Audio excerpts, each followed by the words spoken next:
بسم اللہ الرحمن الرحیم۔ میں عالم شنیار عرض کر رہا ہوں، بات اگر کی جائے کہ رول آف لا کی بات کرنے والوں کے لیے زندگی کتنی اجیرن کر دی گئی ہے اور عوام کو جو اس اصول کا ساتھ دیتے ہیں کہ آئین کی بالادستی ہو، ملک میں امن و امان ہو، ملک میں ایک قانون کے برابر سب لوگ اس کے سامنے برابر ہوں، کوئی لوٹ مار نہ ہو، کوئی رشوت ستانی نہ ہو اور ملک بنانا اسٹیٹ نہ ہو، تو اس کی کتنی بڑی سزا کوئی بھگت رہا ہے۔ نیلسن منڈیلا بھی اس کی بھی یہی التجا تھی ان گوروں کے، سفید گوروں کے سامنے کہ وہ کالوں کو غلام رکھتے تھے، اور عمران خان بھی ایک کوریا کی بات کرتے ہیں تو کوریا میں وہاں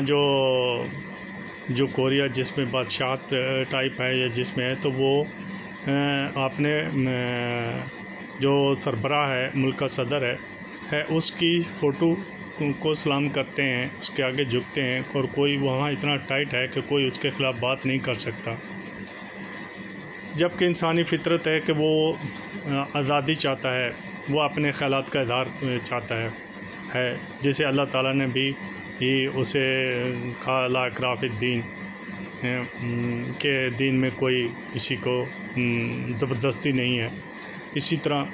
انسان کی جو آزادی رائے ہے، اظہار رائے ہے، اس میں بھی کوئی کسی کو قدغن نہیں لگاتے۔ آزاد معاشرے بھی وہی چاہتے ہیں، بھلے ہی وہ ان کے ہاں اخلاقی معیار بہت ہی گرا ہوا ہو، اور اخلاقی معیار سے مراد میری کردار کی بات ہے، ویسے اصول اور اخلاق تو ان کے ہاں بہت ہی اچھے ہیں، ہم سے ہزار درجے اچھے ہیں، چونکہ ان ملکوں نے عوام کے اور لوگوں کے حقوق کا بہت خیال رکھا ہے۔ ہمارے ہاں تو جس نے جو بات کی اس کو سب سے زیادہ سزا اسی کو دے رہے ہیں کہ 160 مقدمات اس کے لیے بنا دیے کہ تاکہ وہ رول آف لا کی بات نہ کرے، اور رول آف لا، اور پھر جو ان کے ساتھ کھڑے ہیں جو آئین کی بالادستی کی بات کرتے ہیں، جو رول آف بات کی بات کرتے ہیں وہ ان کے وہ بھی نشان عبرت بنا دیے گئے ہیں۔ میں سردار عبداللطیف کھوسہ صاحب اور چودھری بیرسٹر اعتزاز احسن صاحب اور سلمان راجہ صاحب اور ان پورے وکلاء برادری کو سلوٹ کرتا ہوں، ان کی عظمت کو سلام کرتا ہوں جو آئین کی بالادستی کے لیے کھڑے ہو گئے۔ ادھر مصطفیٰ کھوکھر، اس نے بڑی اچھی بات کی، اس نے کہا کہ ہمیں ایک تعین کرنا پڑے گا، اور ان کی وہ کسی اس میں تقریر کر رہے تھے جس کی ویڈیو وائرل ہے کہ ہمیں ایک تعین کرنا پڑے گا کہ ہم ملک کے لیے کیا چاہتے ہیں، اور لیکن میرے خیال میں ان کی بات ایسی باتیں کوئی نہیں، کیونکہ ہمارے ایک بہت سینئر سیاستدان نے کہا تھا کہ اس پاگل خان کو بتاؤ کہ پیسے کے بغیر الیکشن نہیں جیتے جاتے، اور ملک میں جو دھونس اور دھاندلی ہے اس پیسے کے بغیر نہیں چل سکتی۔ تو ایک ثبوت انہوں نے وہ دے دیا کراچی میں کہ ماننا نہیں ہے، جمہوریت ہمارے اپنے جو ہم جس کی تشریح کریں گے ویسے ہوگی، آپ لوگوں کی تشریح نہیں ہوگی، کہ 193 والے جو ہے وہ نہیں آ سکتے، اور 173 والے وہ آ جائیں گے۔ اس کی پہلی مثال تو وہاں سے شروع ہو جاتی ہے کہ جب عمران خان کی اسمبلی کو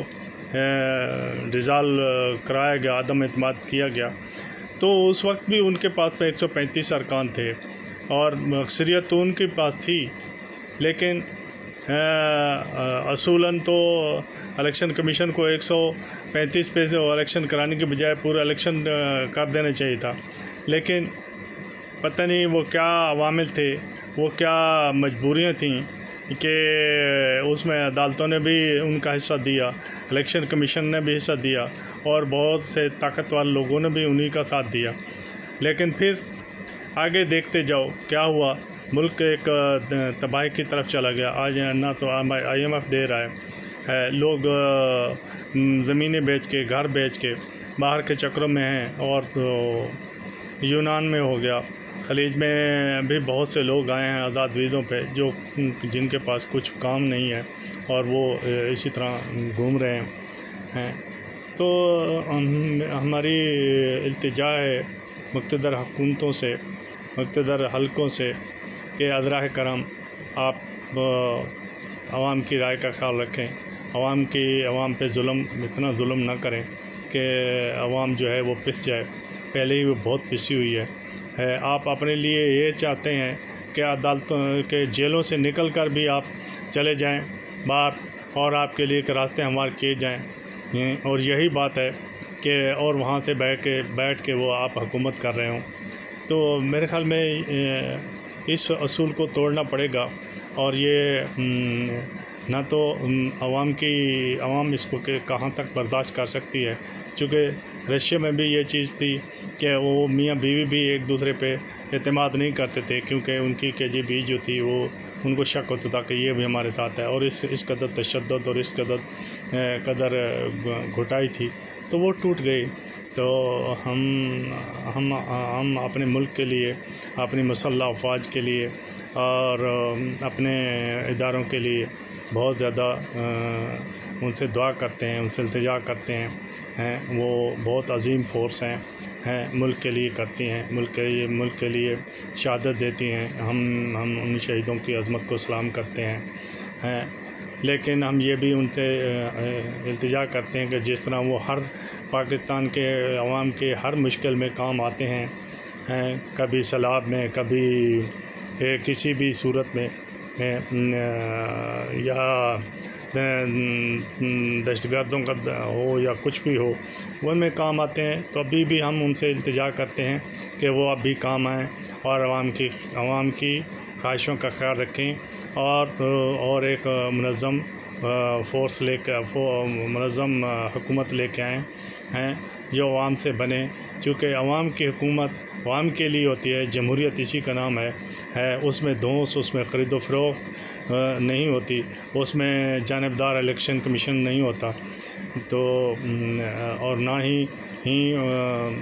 اداروں میں کوئی نقب لگائی جاتی ہے کہ اپنے ٹوٹ پیدا کرو اور ان کے ذریعے اپنے لیے اپنی مرضی کے فیصلے کراؤ۔ تو میری یہی التجا ہے کہ حضرات کرام عوام پہ، ملک پہ رحم کریں، اور ملک کو ایک اس سے مستقبل کے لیے اس کو اچھا رہنے دیں۔ یہ بہت شکریہ۔ وآخر دعوانا الحمدللہ رب العالمین۔